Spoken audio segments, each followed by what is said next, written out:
দর্শক, বলছিলাম ইরানের হরমুজ প্রণালীতে বাংলাদেশের জাহাজ আটকে দেয়া হয়েছে। বাংলাদেশের জাহাজ আটকে দেয়া হলো কেন, কি বলছে গণমাধ্যম, শিরোনামটা দেখে নিন। হরমুজ প্রণালী পার হওয়ার অনুমতি পায়নি বাংলাদেশি জাহাজ, ফিরে যাচ্ছে শারজায়। সংযুক্ত আরব আমিরাতের শারজায় ফিরে যাচ্ছে সেই জাহাজ যে আরব আমিরাতে আক্রমণ করে ইরান একেবারে ঝাঁঝরা করে দিয়েছে। যখন ইরান আমিরাতে আক্রমণ করে, যখন ইরান কুয়েতে আক্রমণ করে, বাহরাইনে আক্রমণ করে, সৌদি আরবে আক্রমণ করে, তখন কিন্তু আমরা ইরানের সমালোচনা করি না।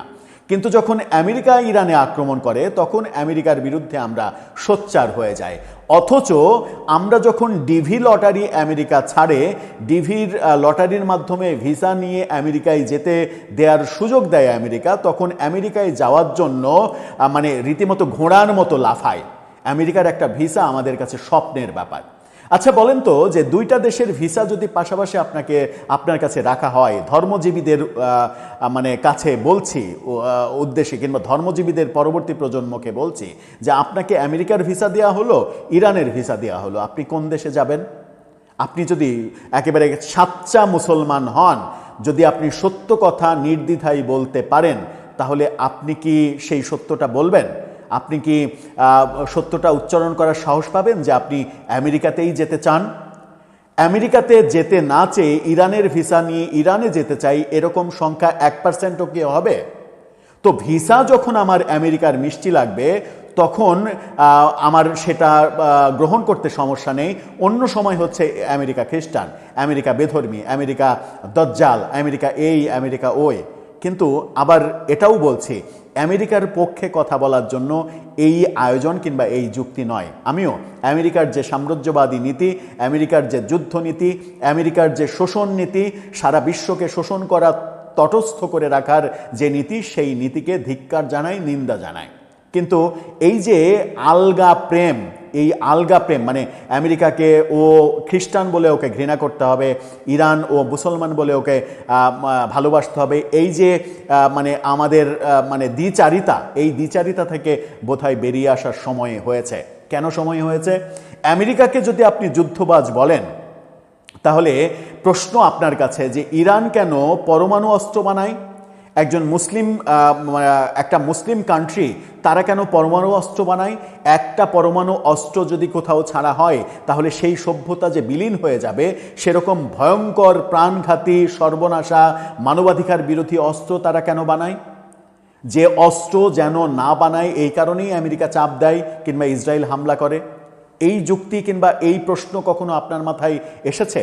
আমি ইরানের বিপক্ষে বলতে চাচ্ছি না, ইরানের বিপক্ষে বলতে চাচ্ছি না এই কারণে না যে ইরান একটা মুসলিম দেশ, এই কারণে নয়। আমি এটা বলতে চাই যে মুসলিম, হিন্দু, বৌদ্ধ, খ্রিস্টান, শিখ, জৈন সবার প্রতি সমান দৃষ্টি থাকা উচিত। একজন জাতি হিসেবে, কিংবা এই জাতিকে আমি কটাক্ষ করব, ওই জাতিকে ভালোবাসবো, এভাবে যদি আমি আমার দৃষ্টিকোণ তৈরি করি, তাহলে সেটা খুবই ভুল দৃষ্টিকোণ। কারণ সবার উপরে মানুষ সত্য, তাহার উপরে নয়। আপনি যদি ইরানকে মনে করেন একটি মুসলিম দেশের শিয়া সম্প্রদায়কে আপনি অমুসলিম ঘোষণা করার পরে ইরানকে মুসলিম দেশ মনে করছেন, খুবই ভালো কথা। ইরান তো অবশ্যই মুসলিম দেশ। আপনারা দেশে বিভেদ তৈরি করছেন, শিয়ারা বেধর্মী, ওদেরকে বেধর্মী করতে হবে, ওরা মুসলমান না। কাউকে বেধর্মী কিংবা কাফের কিংবা নাস্তিক কিংবা অমুসলিম ঘোষণা করার অধিকার তো আল্লাহ আপনাকে দেয়নি, তারপরেও সেটা করছেন, ভালো কথা। ইরান আপনার কাছে মুসলিম দেশ, সেটা ঠিক আছে। কিন্তু ইরান যখন আরব আমিরাতে আক্রমণ করছে, কুয়েতে আক্রমণ করছে, বাহরাইন, সৌদি আরবে আক্রমণ করছে, তখনও আপনি নিশ্চুপ। ইরান যখন পরমাণু অস্ত্র তৈরি করছে, তখনও আপনি নিশ্চুপ। ইরান পরমাণু অস্ত্র তৈরি করা থেকে বিরত থাকবে না, এরকম বক্তব্য দিয়ে যুদ্ধ চালিয়েই যাওয়ার হুঙ্কার দিচ্ছে, তখনও আপনি নিশ্চুপ। এই নিশ্চুপ আপনাদের কাছে প্রশ্ন। ইরান যখন বাংলাদেশের জাহাজ আটকে দিল এবং সেই জাহাজটা শারজায় গেল, যে আরব আমিরাত এখনও নিরাপদ নয়, ইরান প্রতি মুহূর্তে তাদেরকে আক্রমণ করার হুঙ্কার দিয়ে চলেছে, এই জাহাজের পরিণতি কি হবে? কিংবা মুসলমান ভাই হিসেবে আমাদের জাহাজটা কেন আটকে দিল? কি বলছে গণমাধ্যম? হরমুজ প্রণালী পার হতে না পেরে শারজায় ফিরেছে বাংলার জয়যাত্রা। মধ্যপ্রাচ্যের চলমান যুদ্ধ পরিস্থিতির উন্নতি হলেও বাংলাদেশ শিপিং কর্পোরেশন বিএসসি জাহাজ বাংলার জয়যাত্রা হরমুজ প্রণালী অতিক্রমের অনুমতি না পেয়ে আবারও সংযুক্ত আরব আমিরাতের শারজা বন্দরে ফিরে যাওয়ার পথে রয়েছে। বিএসসি সূত্র জানায় প্রায় 40 দিন আটকে থাকার পর যুদ্ধবিরতি কার্যকর হলে গত বুধবার সৌদি আরবের রাস আল খায়ের বন্দর থেকে হরমুজ প্রণালীর উদ্দেশ্যে রওনা দেয় জাহাজটি। টানা প্রায় 40 ঘন্টা যাত্রা শেষে শুক্রবার সকালে প্রণালীর কাছাকাছি অর্থাৎ আজকে সকালে প্রণালীর কাছাকাছি পৌঁছে ইরান সরকারের কাছে পারাপারের অনুমতি চাওয়া হয়, তবে তেহরান সেই অনুমতি দেয়নি। ফলে জাহাজটিকে ঘুরিয়ে নিরাপদে শারজায় ফিরে যাওয়ার নির্দেশ দেওয়া হয়েছে। বিএসসির ব্যবস্থাপনা পরিচালক কমোডোর মাহমুদুল মালেক বলেন, ইরানের নির্দেশনা অনুযায়ী অনুমতি চাওয়া হলেও তা প্রত্যাখ্যাত হয়েছে। কূটনৈতিকভাবে অনুমতি পাওয়ার চেষ্টা অব্যাহত রয়েছে। বর্তমানে জাহাজটি হরমুজের কাছাকাছি অবস্থান করছে এবং পরিস্থিতি বিবেচনায় শারজায় ফিরে যেতে বলা হয়েছে। এখন আপনি বলেন যে ইরানের সঙ্গে কি আমাদের যুদ্ধ চলছে, কিংবা বাংলাদেশ কি ইসরায়েলের পক্ষ নিয়েছে, বাংলাদেশ কি আমেরিকার পক্ষ নিয়েছে, আমেরিকার পক্ষ নিয়ে কোনো বিবৃতি দিয়েছে, ইরানের বিপক্ষে কোনো বিবৃতি দিয়েছে বাংলাদেশ? কোনো কিছুই করেনি। আবার বাংলাদেশ একটা মুসলিম দেশ।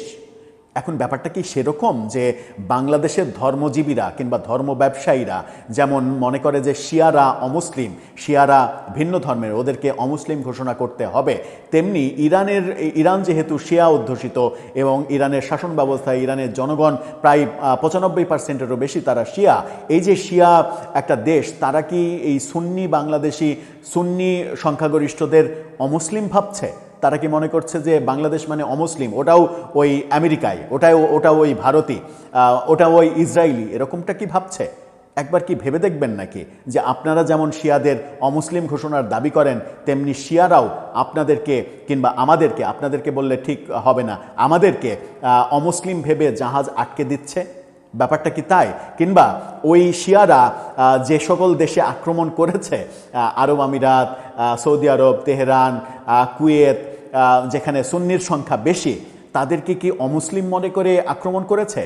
এই যে আমরা নিজেদের মধ্যে শিয়া সুন্নি এই মতভেদ যখন লালন করছি, নিজেরাই একজন আরেকজনকে অমুসলিম ঘোষণা করার তোড়জোড় করছি, তখন আমাদের কি অধিকার আছে খ্রিস্টানকে অমুসলিম বলার, ইহুদিকে অমুসলিম বলার, কিংবা ইহুদি খ্রিস্টান হিন্দু তাদের নিয়ে ওয়াজ মাহফিলে যাচ্ছে তাই জঘন্য রকমের ন্যারেটিভ তৈরি করার? সেই অধিকার কি আমাদের রয়েছে? দর্শক, আপনার কাছে কি মনে হয় ইরান বাংলাদেশের জাহাজ আটকে দিয়ে কি বার্তা দিচ্ছে? এই যুদ্ধ যেটা বিরতি হয়েছে, সেই যুদ্ধ কি থামবে? ইরান কি তার জিদ অটুট রাখবে? ইরান কি পরমাণু অস্ত্র বানিয়েই যাবে? আমেরিকাও পরমাণু সমৃদ্ধ দেশ। যদি একবার পরমাণু অস্ত্রের খেলা শুরু হয়, তাহলে কি অবস্থা হবে? সেই হিরোশিমা নাগাসাকি, সেই যে জাপানের একবার পরমাণু অস্ত্রের যে আঘাত দ্বিতীয় বিশ্বযুদ্ধের সময় হয়েছিল, সেই আঘাত কি আবারও আসবে? আঘাতের ফলে একটা পুরো সাম্রাজ্য ধ্বংস হয়ে যাবে, এবং এই সাম্রাজ্য ধ্বংস হয়ে যাওয়ার খেলায় আমরা মুসলমানরাও কি অংশগ্রহণ করব? সেই প্রশ্নের উত্তর আমাদের জানা নেই। আপনার জানা থাকলে জানিয়ে লিখতে পারেন আমাদের।